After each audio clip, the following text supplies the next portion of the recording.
Lika, samahan niyo akong magluto ng paborito kong sinigang na baboy. O tignan niyo naman kung gaano kasarap yan. O ano pang hinihintay niyo?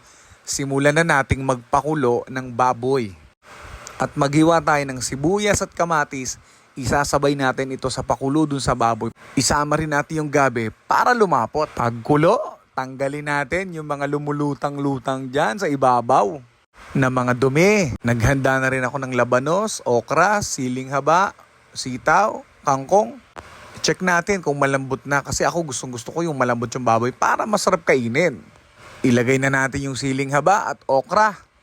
At maglagay tayo ng sinigang mix with gabi para asim kilig. Naglagay na rin ako ng patis at konting asin ayon sa inyong panlasa. Ilagay na rin natin yung sitaw para lumambot. Haluin natin. Ilagay na rin natin yung kangkong. Antayin lang natin kumulo. Lasahan.